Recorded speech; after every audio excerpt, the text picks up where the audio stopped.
I'm Marley. I really enjoyed your book. It was very deep and profound. My parents really enjoyed it since we listened to the audiobook. What would you tell young boys and girls to encourage them to respect women? Thank you so much. I'm so happy to be amongst you. You are amazing. And you know that first Malala was my daughter and now I'm her father. So very well known by her. And your question is that how can boys and girls learn to respect women? Respect, yes. I personally think I can tell from my own family story. Like I grew up in a family of 5 sisters, and I could see that I was treated favorably in comparison to my 5 sisters. I got milk cream with my morning tea. I had more pair of shoes and more pair of clothes, and I was sent to school, and they had not an opportunity to be receiving education. So I was treated differently because I was a boy. Simple thing. And education changed me. It transformed me. So as education changed me, and I and my wife together were able to create and to build a family that believes in equality. So it was a transformation from a patriarchal family to an egalitarian family.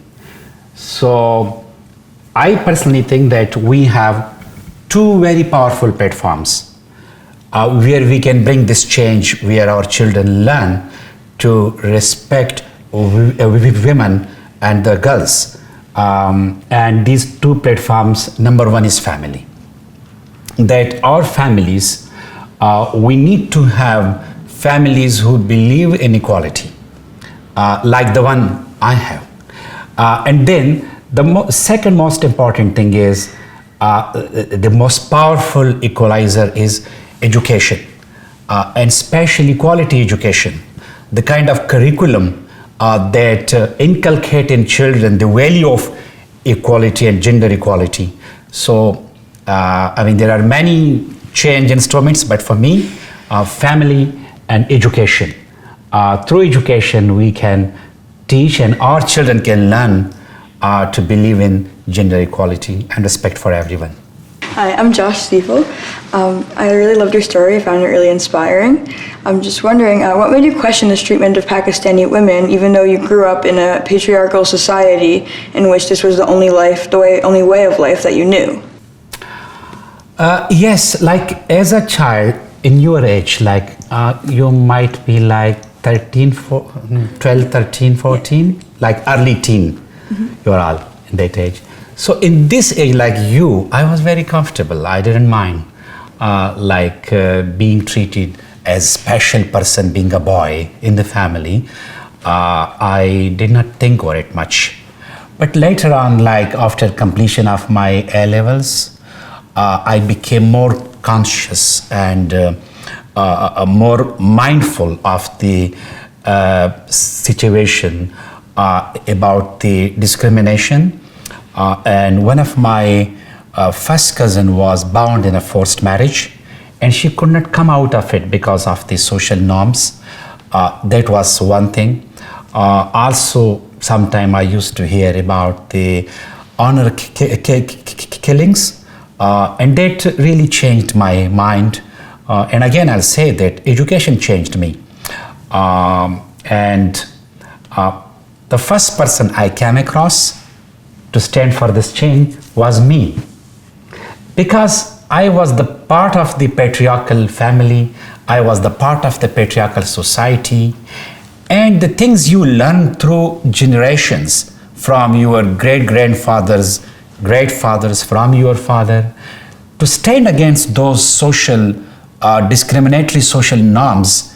In the beginning, you feel discomfortable because you go against the tide. It's very easy to be flown with like a dead fish with the tide. But when you go against the tide, it needs an amount of like boldness, and it needs to be brave. So I was a little bit brave, so I can say that the first person I came across was me. And then once I defeated my old self, and I found my new self who believed in equality, who believed that a woman is not a property. A woman is not something she should be just associated with a man and known by a man. She is herself. Once having that clarity, I was found my comfort in this new change. And I remember that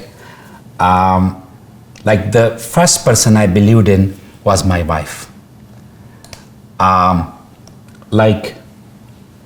can tell you that in patriarchal societies, as you mentioned, usually for men, men are considered very weak and timid when they consult their wives about serious issues of politics or business. But for me, my wife, she's very beautiful. You might have seen her in the book. For me, she was not only beautiful, she was a treasure of wisdom. And that's why whenever I came across any problem in my life and I needed a serious consultation, the first person I would go to was my wife and is my wife. So believing in her. And then I had a daughter. I named her after the legendary, famous, well-known Afghan heroine, Malala of Maiwand, because she had her own name. And then my cousin brought me the family tree a few weeks after Malala was born. And when I looked at the family tree, so it was a long list of men, only men, traced back to 400 years. And what I did, I picked up my pen, drew a line from my name and wrote Malala. So these were small things, but they were big things. And this is how the change started. Hi, my name is Lisette Zacher. Thank you for being here because it's such an honor to interview you. So my question is, why do you think it took so long for your father to realize the value of women? Yes, I mean, at some stage people realize and they know the importance and they change. For my father, it was like a social norm. When I was growing up in my family, so I never saw a girl to be going to school. And this is very sad that in patriarchal societies, the garments are also patriarchal kind of. Like in our community, there were many schools for the boys, but there was hardly any school for the girls. So I will not blame my father that he did not send his daughters to school. My father could have acted differently, but might be he wanted to be like all other men in the community. So he was more interested in my education. He had big dreams for me, like wanted to see me as a doctor, a very influential person in the society, like to be very rich. I mean, he had big dreams for his son, but for his 5 daughters, his only dream was to get them married as early as possible. And that was the reason that all my 5 sisters got married between like 14 and 17 years old. And then they created quite big families. But I'm like so happy and grateful of the change that I could see in my father in my lifetime.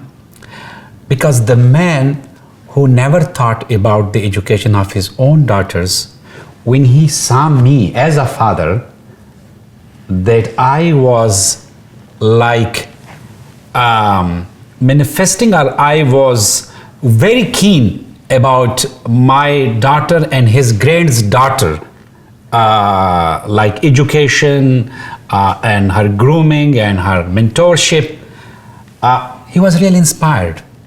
And as like grandfather, I remember that he was so keen about her education because when he used to come to our home. So they lived in far-flung hills, and we came to the main town. So when he used to come to our home, he used to ask Malala, how is your education? How was your exam? And if she participated in speech competition, why did you not stand first? You came second. And the meaning of the word Malala is like sadness. And one day he told me that I don't like the meaning of the word. Would you like to change it? And I told him that actually I have named her after the Afghan heroine, like the legendary girl who was a huge name in the history. And then he got it, he understood it. And then he used to sing a song for his granddaughter, Malala da, Mewan Walada, Patol Jihan ke da Khushalada. She is Malalai of Mewan, and she is the happiest girl in the world. So this shows his love for his granddaughter, and I personally think that yes, I saw myself this change in many people, which I could see, because as I changed as a father for my daughter, the people in the neighborhood also seeing me, they changed as well. Hi, my name is Shania Mueller. I read your book and I was very inspired. And I wanted to ask, what role does education play in helping to achieve gender equality? Yes.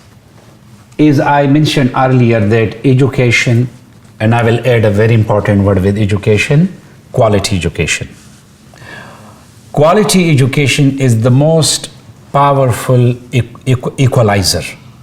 It brings gender equality, and it works two ways. Number one, when we educate a girl, and our foundation believes that every girl has a right to be educated minimum for 12 years, free, safe and quality education.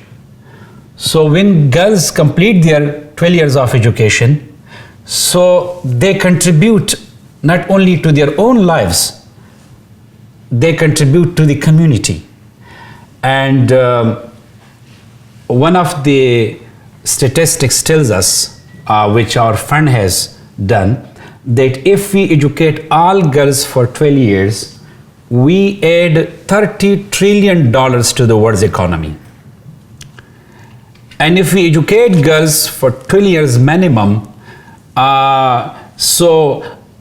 also have control on population, because girls complete their education, and in this way we fight against early child marriages as well. So it is such a rewarding phenomena that helps health, democracy, peace, equality, climate change. So this is one thing, that when girls are educated, automatically we see we move towards and we move forward towards gender equality. Number two, quality education for the boys, because there is the problem. We have to introduce the kind of curriculum in schools that men and the boys, they fight this patriarchal thinking in their mind. They become nice human beings. Really, I personally think that education that does not teach us equality, there must be something wrong with its quality. Quality education, when you complete it, we can't say complete it, but after having quality education, these values like of tolerance, equality, empathy, it should be in our inner self. That's why I say that quality education makes our inner beings fair, just and beautiful. So that's why that education, when girls are educated, they become themselves. They believe in themselves. They're not just somebody's daughter or somebody's sister or somebody's wife. They are themselves, and it is their right. And the men know that yes, They are. So, I mean, I personally think that education can bring big change here.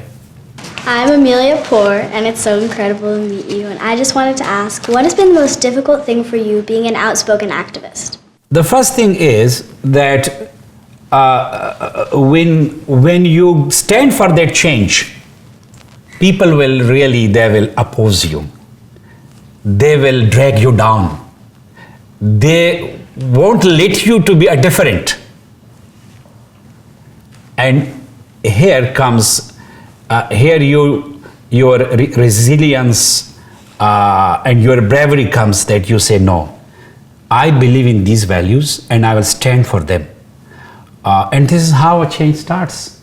Gandhiji once said that be the change that you want to see. But it begins from you. It is not just saying. Like I tell people, we didn't write on the walls of our home or the walls of our rooms that men and women are equal, or there is no difference between boys and girls. No. Our children learn what we do, not what we teach. So if I want to see that my children should be believing in gender equality, they will know that how I treat my wife and how my wife treats me. If they know that we are equal partners, we have equal rights, then I don't need to tell them. So this social behavior teaches. So in the beginning, I had people opposed me. I remember that one of my nephews, when his friends told him that now Malala is 12 years old, 13 years old, and she's appearing on televisions, and she goes to different conferences to speak for education, and it is against the social norms of our, and it's against the traditions of the society, and she should stop it. And my nephew complained to my wife, and I told my wife to tell him that he should not poke his nose in our family affairs. And that was the end. Now that nephew, he is a big supporter of Malala's mission. The guy who brought me the family tree, and when I wrote my daughter's name, he had a grimace on his face because he was thinking what this crazy man is doing. Entering a girl name on a family tree was very unusual, but I meant it. I just smiled. But the same guy, he is now a big fan of his niece. So, I mean, I have seen this change. But the most important thing that, do you really believe in what you stand for? If you believe, the world will believe in it one day. This is my experience.